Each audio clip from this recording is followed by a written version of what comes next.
En tant que fils de Gérard Boinard, j'ai pas tellement pignon sur rue, moi les Césars, moi les victoires.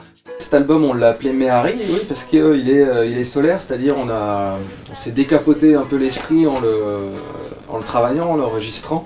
C'est un album assez débraillé, on l'a voulu très spontané, allègre, c'est un album qui est fait pour tracer la route en vacances.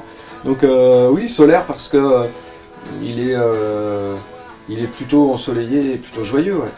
Les gens en fait nous disent ah génial, l'album est dans la lignée de ce que vous savez faire et en même temps avec de la nouveauté dans le son, dans les prods, etc. Donc c'est plutôt gratifiant pour nous puisque c'est pas vraiment non plus ce qu'on a cherché absolument, même si on aime toujours se renouveler. Mais nous on fait, comme on dit, hein, on joue notre football, on sait ce qu'on sait faire et on fait ce qu'on sait faire. Donc à partir de là, c'est plus dans la réalisation de l'album que le public se retrouve bien. Ouais. Donc ça c'est plaisant. On a un attachement au texte en français, en travaillant bien sur le texte, en essayant de raconter des choses, et on a un pied outre-Manche pour ce qui est de l'aspect musical du projet. Quoi. On aime, c'est pop, Archimède c'est vraiment de la pop.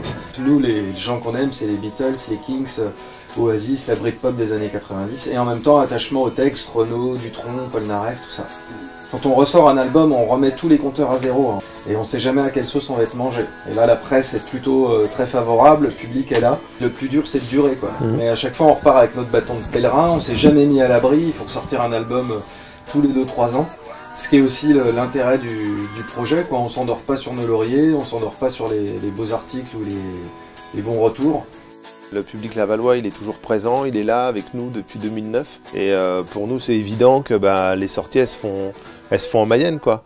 Et on fait souvent la sortie à Laval ou en Mayenne, et puis la fin de tournée aussi à Laval ou en Mayenne. On a fini à l'hippodrome l'an dernier devant près de 3000 personnes.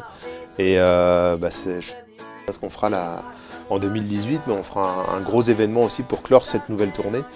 Cette tournée qui démarre maintenant. Mais ouais, c'est pas par calcul, c'est juste une évidence. Le remerciement, la reconnaissance envers les gens. Voilà.